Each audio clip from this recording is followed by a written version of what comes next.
不時着して、そこで生きるためのダウンになるんで、ロバート・デ・ニーロのディアハンターでしかないんですよ。そっからの憧れみたいなところがあって、76年ゴアテックスが登場したことによってゴアテックスの使い方だったりとか、テントがイエローが象徴だったんですよ。でそのテントの生地をダウンジャケットに使ってみたら、それがすごい好評で、ノースフェイスの方に聞いたら、1966年から68年まではお店だったって。お店の時代っていうのが座がつかないっていう、獲物が来るまで待っとくこのダウンマフ、あとはスキーをやるときに寒いのでつけるダウンマスク、ログハウスといえばの薪ストーブなんですけど、ここにコーヒーとか置いて、ずっとこれでなんかネットフリックス見てる感じですね。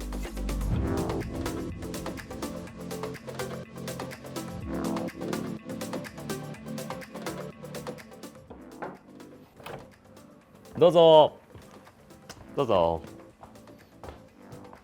ビームスプラスのバイヤーをやってます金子です。よろしくお願いします。子供ができて、で、そのタイミングでじゃあ家を建てようってなったんですけど、ちょうどこのベスの今ちょっとなくなってしまったんですけど、本社兼ショールームが代官山にすごい大きいのがあったんですね。このベスの家以外もいろいろログハウスメーカー行ったんですけど、一番なんかベスがいい意味でざっくりしてて、他は結構作り込んでるんですよ。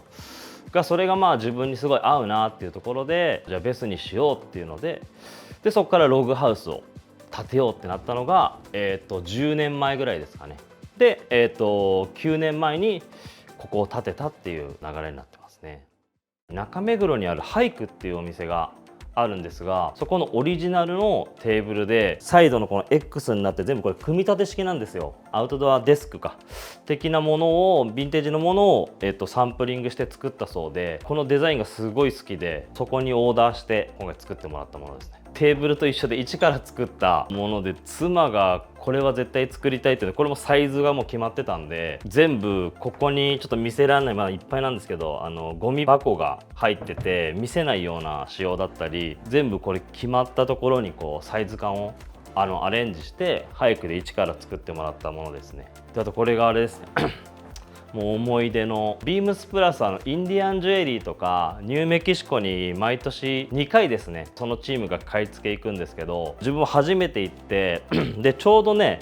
家を建てたぐらいだったんですよ。いやラグが欲しいなと思ったんですけど、その時にこの真ん中がインディゴが当時使われてるんですね。古いものの証なんで、あんまり物的にもないですし、でデザインもすごい好きだったので、その出張で買ったすごい思い入れがあるヴィンテージになってます。これはプレイマウンテン、原宿にありますかね、お店が。プレイマウンテンさんのオリジナルのレザーのソファーでして、今だともうほんと毎日自分ここで寝袋で寝てるんで、この幅があってちょうどいいんですよ。座り心地も良くて、これはねお気に入りなんですよ。ジョージ・ピーターソンっていうアメリカのサンフランシスコの木工作家さんなんですけど、日本で年に1回か2年に1回ぐらい展示販売をしてて、毎回そこに行っていて、あとあそこのこのボールとか、あと2階に上がるとその人ボロボロになったスケートボードをアートにしている作品が結構あって、なんかそういうものも2階に置いてあるんですけど、結構この方の作品すごい好きでいつも買ってますね。はい、この椅子はニーチェアで、これ多分ね皆さん知ってる方も多いと思う。もう座り心地がもう最高で、もうずっとここにコーヒーとか置いて、ずっとこれでなんかネットフリックス見てる感じですね。あとやはりもうログハウスといえばの薪ストーブなんですけど、薪を焚くともう木の香りがブワーなるんで、それが自分すごい好きなのと、暖房と違ったあったかさがあるので、これは家のなんか本当に象徴みたいな感じになってますね。そうですね、今2階に上がってきたんですけど、これ先ほどお伝えしたこのジョージ・ピーターソンのボロボロになったスケートボードを加工してアートにしている作品ですね。ちょうどもう階段こう上がってきたところのこの本当象徴的なところにちょっ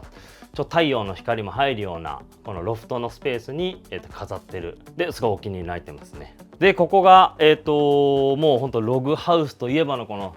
三角屋根のスペースになっていて、光がすごい入るように天窓をうちは1個増やしてアレンジして作ったのと、あと普段はここの椅子に座りながら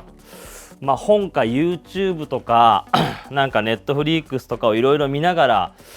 過ごすんですけど、だいたい途中で寝ちゃいますかね大体寝ちゃうんですよ。気持ちよくて、そのぐらいこう空間的にも気持ちいい場所なんです。天井高いのがねやっぱりこのログハウスの特徴なので、それが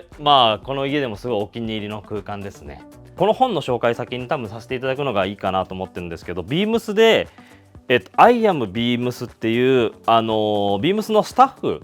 にフォーカスしたで9段目で自分出させてもらって、今回この自分の本がですねクラシックアウトドアのヴィンテージアイテムをいろいろ紹介してる本なんですね。10年前ぐらいからこのアウトドアアイテムを集めるようになって、そのきっかけになったアイテムがあるんですよ。こちらの、シェラデザインズのですねミ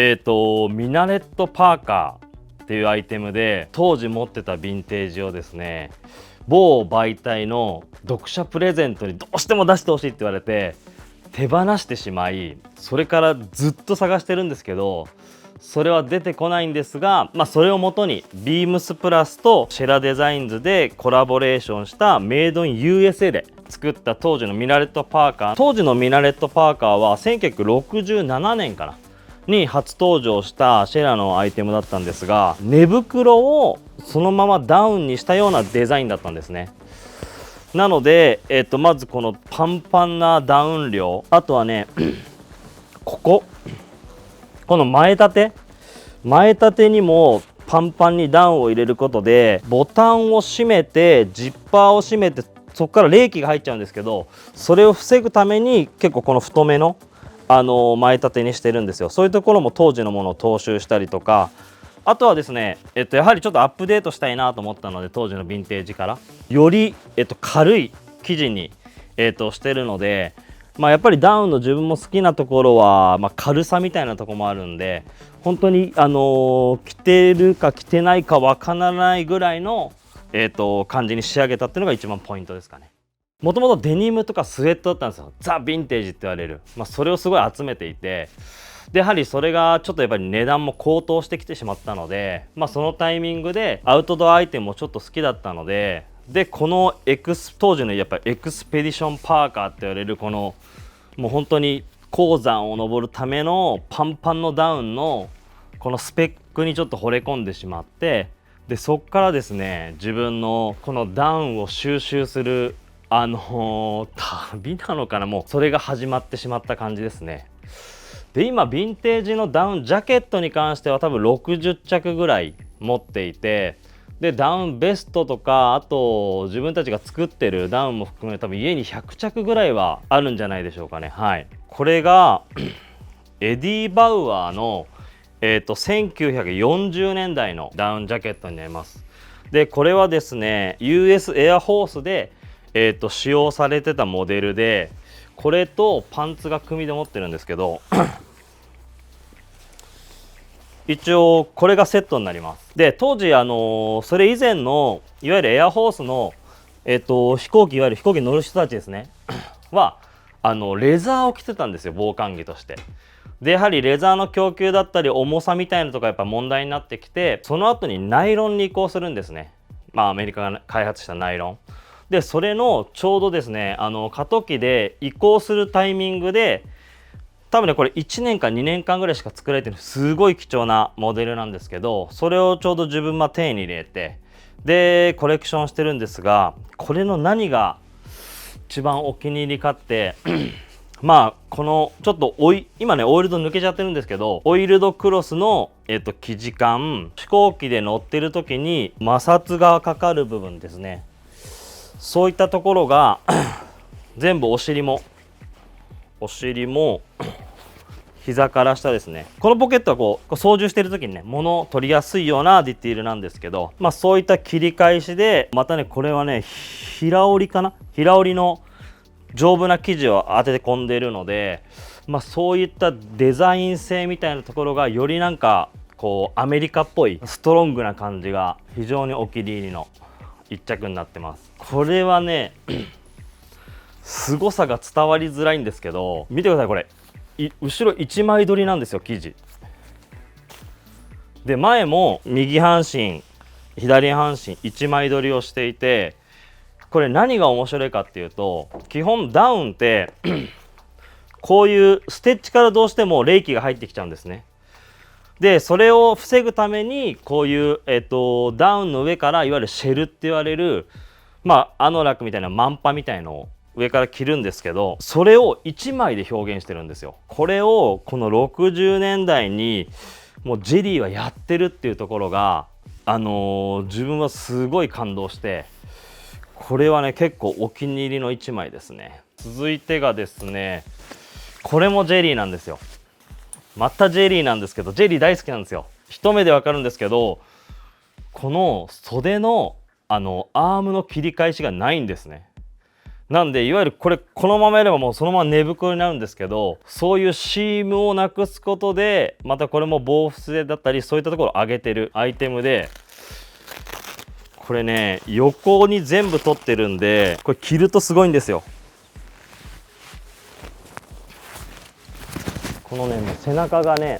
分かる人はもうトグロの兄ですね。はい、トグロ兄みたいになって、もうバキ好きな人はバキって言われるんですけどそのぐらいこのねエクスペディション感が非常に強いアイテム。これの元になってるのがこの3つですね。で一番これ初期のモデルがこのターコイズのモデルなんですが、当時アラスカだったりヒマラヤに行く時のサバイバルキットなんですよ。当時ねジェリーの資料に残ってると US エアフォースがコンペをやって、当時エディ・バウアー、LL ビーン、ジェリーなどさまざまな本当有名なアウトドアブランドがそれに出て、でみんなエアフォースやっぱりその仕事を取るっていうので自分たちで考えて、飛行機の中でもし不時着しちゃってもう極寒の地で生きるためにはっていうためのサバイバルキットを軍が作ってほしいっていうので、コンペをやっていてで当時ジェリーが採用されたっていうのが資料に残っていて、その、アイテムがこちらですね。このブルーのものと一緒で、これ全部横取りなんですよ。でこれ何がすごいかって、いわゆる不時着して、そこで生きるためのダウンになるんで、ウォークアラウンドスリーパーっていう商品名なんですけど、当時このダウンを着たまま歩ける仕様になってるんですね。でこれ寝る時にはこれ全部ボタン外していただいて、で足で寝袋の状態が作れるんですよ。袋の状態になって、であとはですね、今ちょっと手前にしてますけど、もともとはこっちに、ボタンを止めて密封して保温性を作るんですが、寝る時は1個外して中に空間を作ってですね、この袖を全部中に入れるんですよ。自分の手も中に全部入れちゃって、こういう状態ですね。でこういう状態を作るんですよ。そうすると中が密封してものすごい保温力が上がるんで、このまま寝ても大丈夫なのと、あとね同じキットに一緒に入ってるのがこの足からブワッと入れるものですね。もうこの中にでこれを着て、寝る状態を作るんですね。でこれ完品じゃないんですよ。完品探してるんですけど、完品がこれにグローブとダウンシューズ、あとはさっきもお伝えしたんですけど、このシェルガバッとね羽織れるシェルがついてるんです本当は。それでミルスペックが完成するんですけど、それの完品を今探していて、これ一番初期なんですよ。カタログにも出るこのターコイズって一番象徴的な。で最近手に入れたのがこちら、ミルスペックで87年って書いてあったかな。基本一緒なんですよ。でこれはシェルだけついてなかったんですけど、さっき話してたダウンシューズ、これレザーになってるんですけど、これこれね。であとねグローブもついてて、これグローブですね。グローブもついてて、でこれはですねこれに入ってました要はこれに全部入る仕様になってて、これに入って飛行機に積まれてる状態ですね。またジェリーです。基本山登りのためのディティールなんですけど、当時ねヨーロッパっていうのがダブルスナップって言われる2列のボタン配置ですね。この仕様が基本はヨーロッパのクラシックアウトドアのダウンのディティールなんですけど、それって先ほどのこのジェリーもそれを踏襲してるんですけど、基本もう鉱山の方に上に行くとテントも出せないし寝袋も出せないんで、洋服が寝袋の状態になるっていうのを作るんですね。なので、この2つにすることで中に先ほどと同じ手を中に入れて袖も中に入れて、それでこのダウンウェアが寝袋の状態を作れるっていう、そういう仕様なんですが、これは何が面白いかっていうと、ボタンだったものがジッパーなんですよ。これは推測なんですが、やはりジッパーを開発したのがアメリカなので、そういう新しいこと、これもさっきのねシェルを上に着てる状態とか新しいことに挑戦してたのがやっぱり自分の中ではやっぱジェリーっていうので、当時ボタンだった仕様をやっぱりアメリカってジッパーがね最先端行ったので、それをジッパーの仕様にしてダブルスナップをダブルジッパーにしてるっていう、そのねデザインがもうねめちゃめちゃ自分もこれは気に入っていて、当時のカタログだとビーバーテイルって言われてるんですけど、このオプションで座った時にお尻が冷えないようなこの座布団がついてるんですよ、中に。いや、こういうのがねやっぱアメリカっぽくて、いやー面白いなと思って、本当にこれはねお気に入りの一着ですね。続いてがですね、エディ・バウアーの一番最高峰モデルですね。で、名前がもうそのままなんですけど、マウントエベレスト。年代的にも60年代かなのモデルで、古いモデルなんですけど、数がやっぱあんま出てこなくて、で自分もこれと色違いのカーキの2着持ってるんですけど、アメリカの象徴マウントエベレストみたいなその名前も直球だし、ダウン量もパンパンだし、当時のこのコヨーテのファーを使ってるそのゴージャスな感じとか、そういったところが非常に好きなアイテムですね。でここら辺がだからいわゆる軽い生地で山登り用なんですよ。アルパインスタイルのダウンジャケットでエクスペディション系で、こっからがちょっとね2つ面白い遍歴なんですけど、ノースフェイスですね。でノースフェイスに関しては結構今市場でもなんか値段が上がってるブルックスレンジですね。このベージュの方、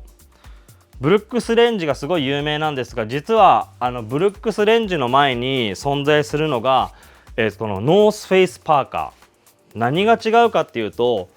これノースフェイスパーカーは見ていただくとイエローのリップなんですよ、軽い生地で。ブルックスレンジはその後ノースフェイスが開発して存在する、今も使ってるベイヘッドクロスって言われる6号がポリエステルで3号がコットンのベイヘッドクロスの生地になるんですね。で、当時ねこれノースフェイスのこのノースフェイスパーカーだったりブルックスレンジっていうのは一応山の名前だったりそういったもの使われてるんですけど、アメリカって鉱山がないんで基本アラスカのための、防寒着としてエディ・バウアーも最初作り始めたんですね。でこれもアラスカの、探検のためのっていうカタログに一番記載されてるんですよ。なので何が面白いかっていうと、ヨーロッパのねアルパインのエクスペディション系は全部軽い生地で山に登るためのエクスペディションなんですけど、アメリカはやっぱりもともとダウンが作り始めたのがそのアラスカにハンティングとか、そういわゆるスポーツ、クラシックなスポーツですね、ハンティングフィッシングとか、それのための防寒着でダウンウェアが始まってるので、基本これも、アラスカで探検をするための、エクスペディションダウンとして作られてるんで、ノースフェイスパーカーが初期なんですけど、その後このベイヘッドクロスっていうのが登場することによってよりカタログでもね丈夫になったとかタフになったっていう、パワーポイントで一番歌ってるんですよ。だから個人的にはこっちのナイロンの方がやっぱ軽くてすごいいいんですけど、よりこっちはそういうアラスカの探検に行った時に、破れないとか丈夫みたいなところを売りにしてるんで重いんですよ、その分。なんですけどなんかそういう生地使いみたいなところはなんかアメリカっぽくてなんかタフな感じがするエクスペディションパーカーなんで、個人的にはやっぱこういう面のものもすごいいいなと思ってます。あとやっぱ面白いのがこのね丸いでかいベルクロですね。当時のこれもこのノースフェイスパーカーだったりブルックスレンジの特徴ですね。当時ねイエローっていうのがねやっぱノースフェイスしか存在しないんですよ。自分もいろいろ見てるんですけど、でなんでイエローを、ノースフェイスで使ってたかって言ってたのが、当時多分知ってる方はノースフェイスのテントってこの円形のオーバルテントのねこのテントがいわゆるイエローが象徴だったんですよ。でそのテントの生地をダウンジャケットに使ってみたらそれがすごい好評で、そっから、イエローが始まったっていうのをノースフェイスの方がおっしゃられて、確かになと思って、ノースフェイスのテントって基本イエローだし、このねノースフェイスパーカーはイエローがあるんですけどブルックスレンジとかダウンベストもイエローが存在して、ブルックスレンジは裏にイエローを使ったりとか、ずっとこのイエローはブランドの象徴としてなんか使ってるっていう感じがそっから始まってるんだなっていうのが、そういういろんな話を聞いて、自分もそういうことかっていうのをすごい感じましたね。はい、これも60年代のエディ・バウアーなんですけど、いわゆる、フィッシングなんで水の中入るんで短丈になってるフィッシングジャケットをダウンウェアにしてるとか、これも、アラスカの時に、基本フィッシングだったらハンティングで待ち時間が非常に多いので、その時に、待ってる時につけたり、あとはスキーをやる時に、寒いのでつけるダウンマスク、あとはこれもエディ・バウアーで中に手をずっと入れて獲物が来るまで待っとくこのダウンマフ、こういうのも存在したりするんで、個人的にエディ・バウアーってやっぱりダウンブランドなので、なんかいろんなその商品の展開バリエーションが非常に面白いイメージがありますかね。で続いてのお気に入りがですね、今結構人気になってきているスノーライオン、アメリカのバークレーのブランドなんですが、これのね自分もお気に入りポイントが、ナイロンが日焼けしてちょっと色がねこう鈍く色変わってるんですか、このパープルも。多分ね当時のものとしては、買って1年経ってこんな日焼けしちゃったらいわゆる B 品じゃないですか。おいこれなんだよ色がみたいな。だけど今の多分この市場のトレンドが、ヴィンテージだったりユーズド加工みたいなところもあって再認識されてるというか、そういうブランドですね。これがね個人的には、いや全部好きって言ってますけど、これ大好きなんですよ。アドベンチャー16っていうブランドですね。でこれに関して何がいいかって言ったら、もうねデザインが小さなね、お店だったんで、やっぱり自分たちの好きが詰まってるんですね。でゴアテックスの登場が1976年かな、はい登場するんですが、この肩、ネック部分がゴアテックス、いわゆる濡れたりすると体の心臓の部分だったり、そういった上からの部分で、ゴアテックスになってます。で下は軽量のリップのナイロンなんですよ。あとはこういう取り外しやすい、そういう、マジックテープ使ってたり、フードはねヨーロッパの基本ねモンクレールとかそっちのデザインを踏襲してるんですけど、中に収納式のダウンフードが入ってるとか、ゴアテックスで蒸れるからそれのベンチレーション機能としてこのダウンにジッパー、袖裏ジッパーつけてこのベンチレーション機能があるとか、もう盛りだくさんのダウンジャケットですね。これが個人的にはなんか非常にデザインっていう部分と、そういうなんかアメリカらしさのものが全部凝縮されてる。この76年ゴアテックスが登場したことによって、ゴアテックスの使い方だったりとか、クラシックなヨーロッパのディティールを取り入れたりとか、本当にデザインとして最高の一着だと自分は思ってます。今ヨーロッパっていろいろ話が出てたんですが、ダウンだったりそのアウトドア、クラシックアウトドアのアイテムを探してると、結構皆さん行き着くのがヨーロッパのヴィンテージの、アウトドアアイテムというのも、やっぱりヨーロッパは昔から登山文化があるんで、そういうアウトドアウェアが昔からあるんですよ。なので、自分も結局ダウンに関してはヨーロッパダウンも少し行ったんですけど、行き過ぎるとまたすごいことになっちゃうんでで止めました。その中でも象徴的なのがイギリスのブラックスっていうね、これも古いブランドなんですが、ブラックスですね。そこのダウンジャケットで、これ何がイギリスっぽいかクラシックかっていうと、生地がもしかしたらね若干シルクが入ってるかもしれないんですよ。毛羽立ってるんで、高密度によっていわゆる水を弾くためのコットンなんですけど、コットン系のエクスペディションは珍しいんですけど、本当にクラシックな見え面がやっぱり自分も好きで、ダブルスナップの使用はやっぱりこのヨーロッパの一番の特徴かなと思っております。もう山に登るためのダウンなんでポケットないんですよ。基本ポケットに雪が入っちゃうと、ダウンってやっぱり水に弱いんで、もうウェア全体が死んじゃうので、そうすると生死に関わるんで、基本もうポケットがないっていうのが、ヨーロッパのクラシックな、ダウンエクスペション系のダウンの基本デザインですね。そんな中でもモンクレールがですね、当時の登山家のリオネル・テレーっていう登山家をディレクションに入れて、このね、今でもモンクレールで使われてるんじゃないかな、この胸ポケット、これが革新的で、当時のヨーロッパのダウンではポケットがなかったものをポケットが、これがついたのが本当モンクレールっていうの始まりって言われてますね。アメリカはやはり登山文化がないんでアルパイン系のダウンがないんですね。なのでこれアメリカヨーロッパどっちみたいなデザインなんですよ。これ実は、REI の、古いダウンジャケットなんですけど、REI は結構ですね、やっぱりこのアルパイン系のシリーズを始めた当初ほぼほぼヨーロッパの、デザインをベースにものづくりをしてたんで、ほとんどねイギリスのアルパイン系と同じデザインのものが存在するんですね。なんでこのダブルスナップを使用とかもね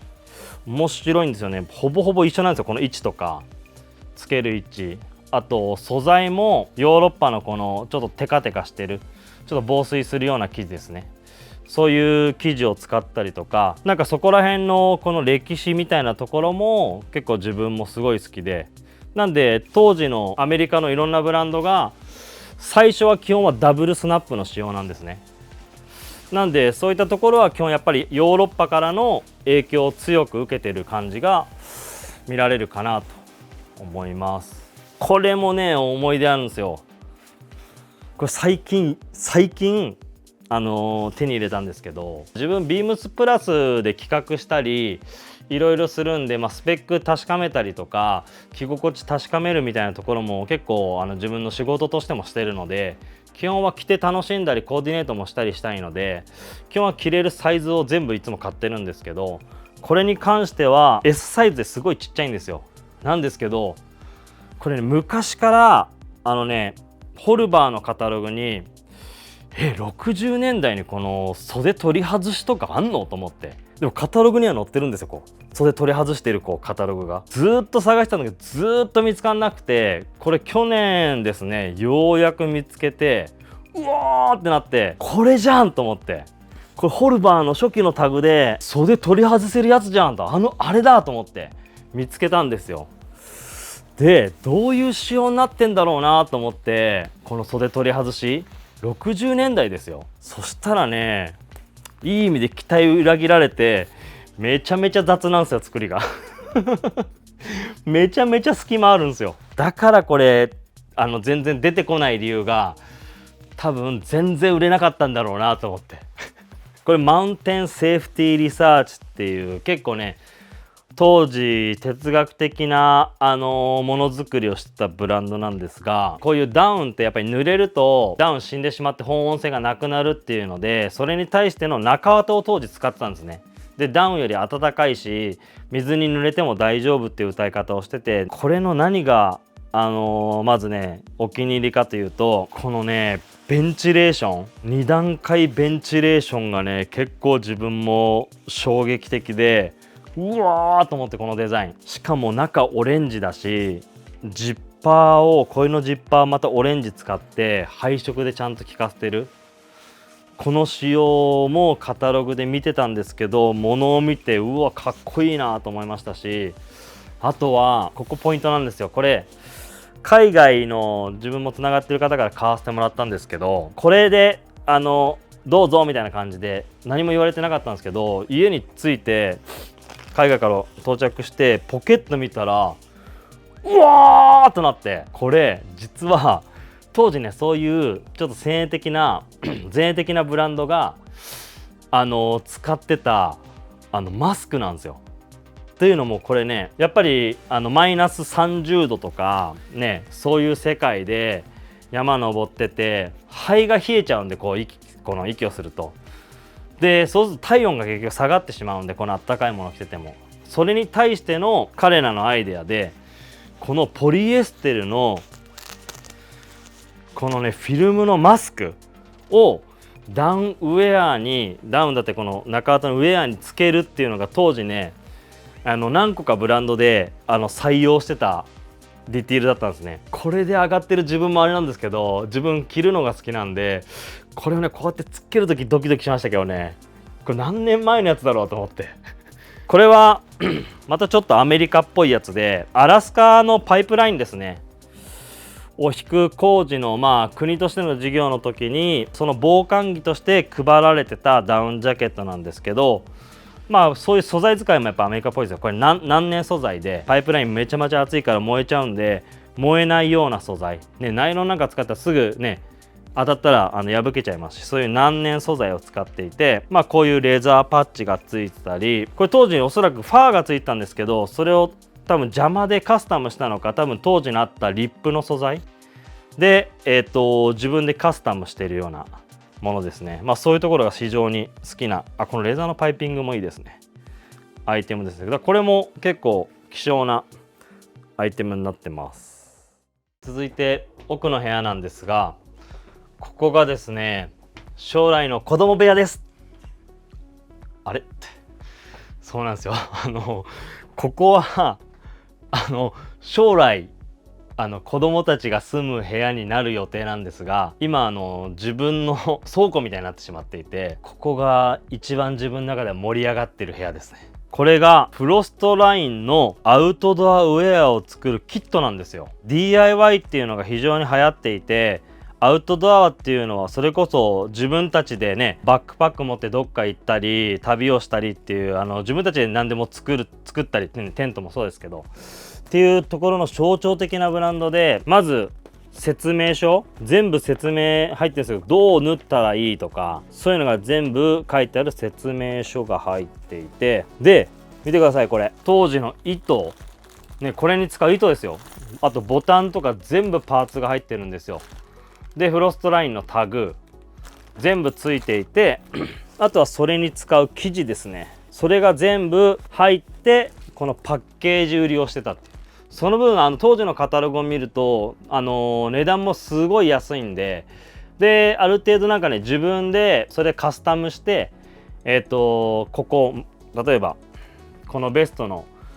ヨークがあったらなんかヨークを星にしたりドットにしたりみたいな、そういうカスタムも当時あったみたいで、そういうのを、やって自分で作れるキット売りをしてたっていうのもこれのアメリカのクラシックアウトドアの歴史ですね。これも面白いです。自分もお気に入りのベストですね。これを見つけた時は何これと思ったんですけど、これ一体何かっていうと、これいわゆるこれエディ・バウアーのカタログに載ってるんですけど、ハンティングですね。ハンティングする時にデコイって言われるいわゆるカモの疑似ですね、それを12ダース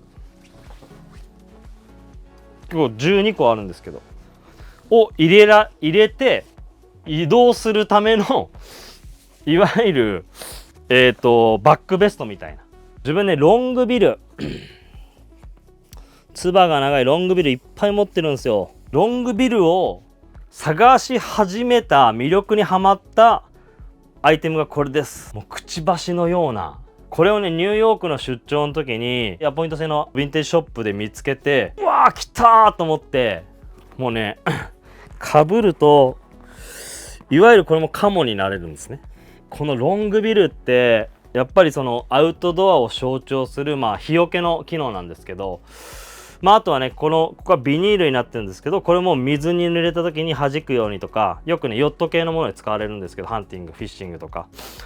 なのでそういうディティールもそうなんですけど、アウトドア自分も好きだったんで、アウトドアを象徴するロングビルっていうディティールが自分すごい好きだったので、そこからヴィンテージのものをいっぱい集め始めて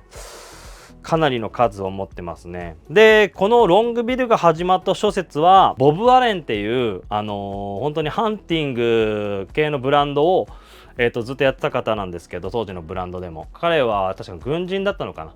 で戻ってきてそういったものを考案して初めて、ロングビルを作ったって言われてるんで、これはそういうストーリーがあります。お気に入りロングビルはこちらです。リバーシブルで黄色とブルーのカラーなんですが、東海岸のブランドでマイティマックっていうブランドですね。いわゆるセーリング系のアイテムを結構多く作ってたブランドで、すごいんですよロングビル感がヨットの上に乗ってるんでものすごい日差しなんで、それを防ぐためのこのねロングビルで、もう一個ねこっちついてるんですよ、オリジナルのここに D カンがついてるんですね。でこれって当時のマイティマックのウェアってここに D カン、上にも D カンついてて、やっぱり、ね、皆さん経験したことあると思うんですけど、船の上とかヨットの上に乗ってると帽子が飛んじゃうんで、それを防ぐためにこれでウェアとくっつけといて飛ばないような仕様になっているディティールがこれついてるのが自分のポイントでもありますね。でこっちはねこれの中綿が入った仕様ですね。めちゃめちゃかっこ悪くてこれかぶったことないんですけどだけどこの中綿のロングビルめちゃめちゃ形状もあんまり良くないし、だけどちょっと惹かれるねこの感じが非常に好きですね。マウンテンパーカーもいっぱい持ってまして、これですね見てください、このタグノースフェイスとシェラデザインっていう感じじゃないですか。これ何かっていうとノースフェイス by シェラデザインってなっていて、座がつかないんですよ。ノースフェイスの方に聞いたら1966年から68年まではお店だったって。でそのお店の時代っていうのが座がつかないっていう、だからこれは間違いなくその当時2年間のお店だった時の、ノースフェイスのもので、その当時ものづくりウェアは自分たちで作ってなかったからいろんなところに OEM したことから、おそらくやっぱりシェラに当時作ってもらったっていうアイテムで非常に貴重なアイテムですね。でその後ファウンダーが変わってザ・ノースフェイスっていうブランドが始まるっていうストーリーなので、そのザ・ノースフェイスの前の、お店だった時のノースフェイスのマウンテンパーカーですね。マウンテンパーカー最近お気に入りがマウンテンパーカーじゃないや、こっちはカグールだな。いわゆる雨の時にハイキングだったりそういった時に着るロングのかぶりですね。これホルバーのカグールなんですよ。いわゆるナイロン1枚のかぶりで雨を防ぐためのポンチョなんですごい蒸れるんですよ。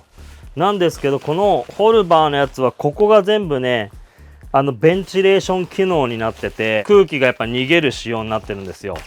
あとはですねこれ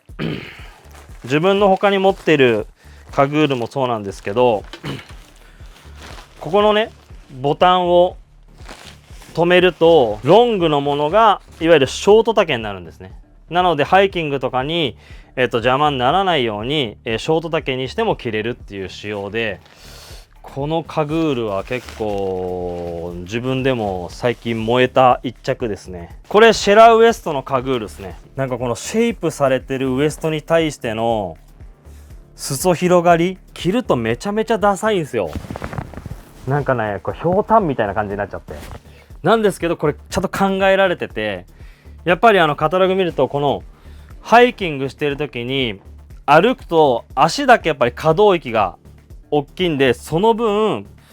可動域を考えたこの作りになってるリフレクターシリーズ。当時やっぱりアメリカって例えば夜に自転車漕いだり夜にランニングしたりとかそういったことも考えられたんで、カタログでもナイトライダーとかなんかそういう商品名がついたりするんですけど、こういうリフレクターのプリントのアイテムも最近自分はすごいお気に入りですね。で皆さんもやっぱりマウンテンパーカーといえばやっぱりシェラデザインね。64クロスのマウンテンパーカーではシェラデザイン、それの初期モデルですね。アメリカでマウンテンパーカーでこのねガンパッチがついてるっていうところがすごいお気に入りなんですけど、いやなんでそれがお気に入りなのかって言ったら、やっぱりマウンテンパーカーでこのガンパッチついてるもうねロバート・デ・ニーロのディアハンターでしかないんですよ。やっぱりそっからの憧れみたいなところがあって、もうこれは最高のアメリカらしい古着らしいストーリーある一着ですかね。これは実はですねシェラデザインの70年代の寝袋に入った時に着るダウンケープです。というのもやっぱり寝袋入ると上からどうしても冷気が入ってくるんで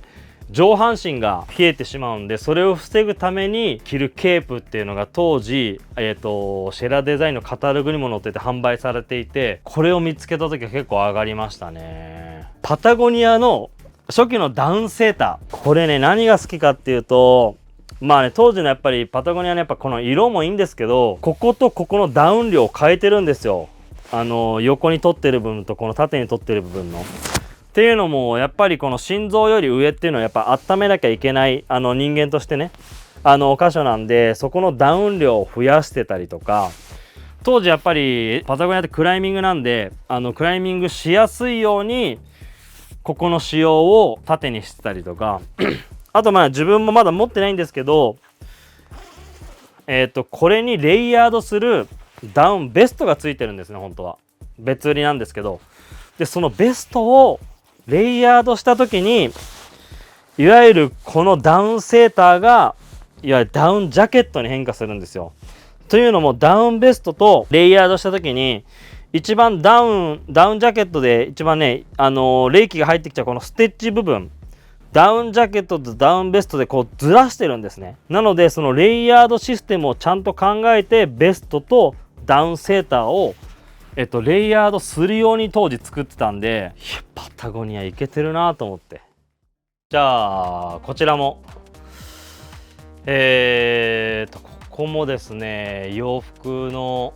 収納部屋になってるんですが、ここの部屋は一旦はヴィンテージが3、自分の飼ってるビームスプラスのまつわるアイテムだって仕入れてるものが7っていう割合ですかね。平日仕事の時に着てる洋服はこっちの部屋でいつもコーディネートを決めたりしてるっていう感じですね。この部屋でお気に入りはまずこれですかね。LL ビーンのレインボーレイクジャケットですね。いろんなブランドから出てたんですよ。LL ビーンだったりウィルス&ガイガー、アバクロといった、そういったブランドから形違い出てたんですけど、基本的にはそのハンティングだったり、アウトドアっぽいデザインのアイテム出てきてるモデルなんですが、何がお気に入りかでもこのパッチワークの生地ですかね。コーデュロイとかツイルとか、あと平打ちのキャンバスっぽいもので構成されてるこの生地がすごい好きで、これがジャケット、パンツも持っていて、パンツも同じような生地使いですね。パタゴニアはいわゆるフリースとか全然集めてなくて、ブレザーがあって、ブレザーちょっと今ね仕事で出ちゃっててそれでないんですけど、まずこれいわゆるアメリカのトラウザースの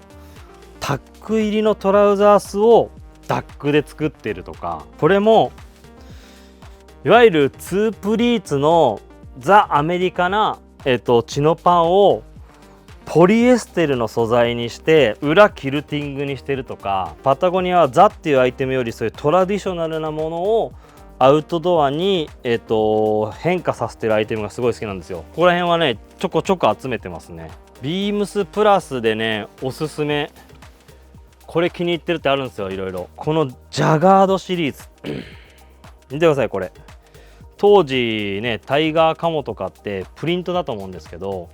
寄っていただくと多分ねこれ裏見ていただくと織なんですよ。織で柄を構成してるんで、当時のやっぱりそのプリントのものよりやっぱちょっと高級感があったり立体感があるんで、今作るんだったらっていうのでポリエステルの糸でこういうジャガードの生地をオリジナルファブリックで織ってるシリーズですね。さっきそれこそ話したリフレクター、これもオリジナルファブリックで作ったんですよ。こちら寄っていただくと実はこれねいろんな動物たちが入ってるアニマルカモフラージュになってるんですよ。そういうのが当時ヴィンテージでも存在して、その柄をちょっとアレンジして柄から作って、このリフレクターのプリントも一から作って、今シーズンかこれ作ったアイテムですね。こちらがですね、我が家の靴棚です。基本的に自分靴は、ビームスプラスのやはり世界観のアメリカの1950年代から70年代のいわゆる黄金期と言われるその時代感の洋服を着ることが多いので、その時代感に合う靴をいつも買うようにしたり、あと自分たちで取り扱っている靴をこの靴棚には置いてます。でまず象徴的なのがもうずっとビームスプラスお取り組みをしている LL ビーンですかね。このモデルは今廃盤になっちゃってるんですけど、ラウンジャーブーツっていう商品名で当時あったモデルなんですけど、みたいなスタイルでラウンジで過ごす時に履くブーツだったんですよ。長時間履くとやっぱり足のねかかとが浮いてくるんで疲れてはしまうんですけど、近所だったりそういったところ、あと自分の庭庭の芝刈りしたりとかする時にすごい便利で、いわ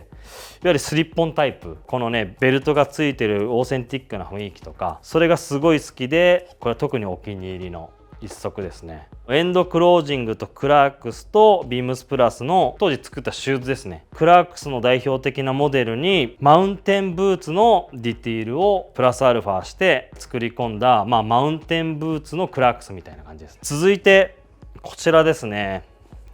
ダナ、これ一応マウンテンライトではなくてマウンテンパスっていうモデルで、去年ダナの工場自分も行きまして、で行った時に出てたモデルで、もうちょっと待ち履き用に履きやすいようにソールを1枚減らしてるんですよ。通常のダナーのマウンテンライトよりさらに軽くて履きやすい仕様のモデルです。これは結構いわゆる、山に登るわけでもなく、ちゃんと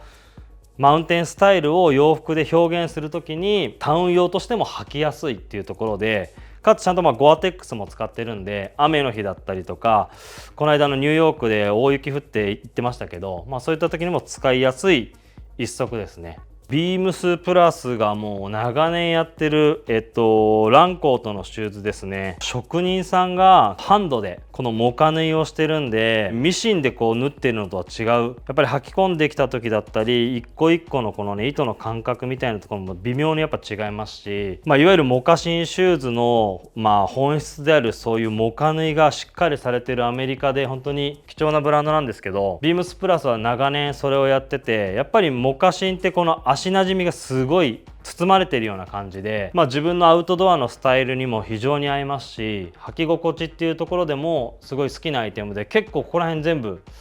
ランコートのものが多いですかね。